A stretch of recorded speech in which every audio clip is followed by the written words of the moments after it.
প্রিয় শৌখিন ছাদবাগানি বন্ধুরা, আপনাদের সকলকে আমার শৌখিন ছাদবাগান ইউটিউব চ্যানেলে জানাই সাদর সম্ভাষণ।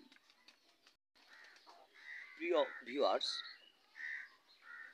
যে কোনো ধরনের ফুল, ফল বা সবজির গাছ পরিষ্কার পরিচ্ছন্নতা অবশ্যই প্রয়োজন রয়েছে। আর এই শীতের সকালে আপনাদের প্রতিটি ছাদবাগানের প্রত্যেকটি গাছে প্রচুর পরিমাণ কুয়াশায় আপনাদের ছাদবাগানের গাছগুলোকে একেবারে ভিজিয়ে দেয়, আর যার মধ্যে বিভিন্ন প্রকার বাতাসের মধ্যে উড়ে বেড়ানো যে ধুলোবালিকণা সেগুলো এসে পড়ে, যার প্রেক্ষিতে এ ধরনের ময়লার আবরণ পড়ে যায়। এতে কিন্তু গাছের সালোক সংশ্লেষণে যথেষ্ট সমস্যা হয়, আর আপনার গাছ ফুল ফল আনা থেকে অনেক সময় বিরত থাকে।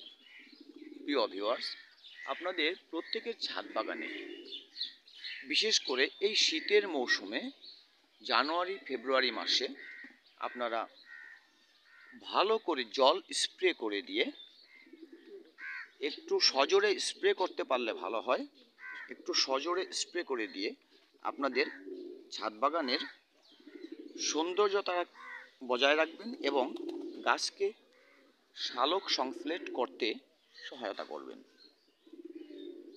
প্রিয় ভিউয়ার্স,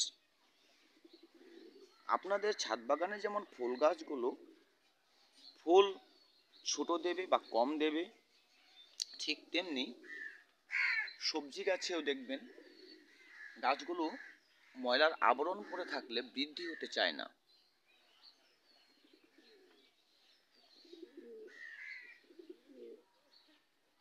প্রিয় ভিউয়ার্স, ফল গাছগুলোর মধ্যে দেখবেন আবরণ থাকলে এই মুকুলটা কিন্তু বেরোতে পারে না। যেমন আমার এই টমেটো গাছটি দেখতে পাচ্ছেন,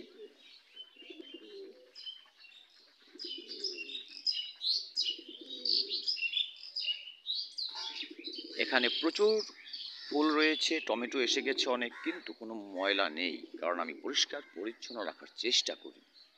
এখানে আমার একটি আমের গাছ দেখেছেন, এটির মধ্যে দেখুন এই যে মুকুলটি দেখতে পাচ্ছেন, এই মুকুল কিন্তু এসে গেছে শুধুমাত্র পরিষ্কার পরিচ্ছন্ন রাখার কারণে। প্রত্যেকটি গাছকে যদি আপনারা এভাবে পরিষ্কার রাখেন, এখানে দেখুন আমার গোলাপের শাখাগুলো কতটা ঝকঝকে চকচকে। আপনারা এভাবে আপনাদের গোলাপ শাখাগুলোকে বা যে কোনো ফুল ফলের শাখাগুলোকে ঝকঝকে চকচকে রাখার চেষ্টা করবেন। তাহলে যেমন গাছ সতেজ থাকে, ফুল ফল ভালোবাসে, ঠিক তেমনি পোকামাকড়ের আক্রমণ কমে যায়, আর আপনার ছাদ বাগানও চকচকে ঝকঝকে এবং সুন্দর মনে হয়। প্রিয় ভিউয়ার্স, সঠিকভাবে পরিষ্কার পরিচ্ছন্ন রেখে আপনাদের ছাদ বাগানকে অনেক পোকামাকড় রোগবালাই থেকে আপনারা দমনে রাখতে পারেন। ভিউয়ার্স, এভাবে যত্ন নিন, আর ভিডিওটি ভালো লাগলে একটি লাইক করবেন, কমেন্টে মতামত জানাবেন এবং আমার চ্যানেলটি সাবস্ক্রাইব করে পাশেই থাকবেন আমার ভালোবাসার মানুষ হয়ে। সকলকে ভিডিওটি দেখার জন্য ধন্যবাদ। ভালো থাকবেন সবাই। দেখা হবে আগামী এপিসোডে নতুন কোনো বিষয়ে।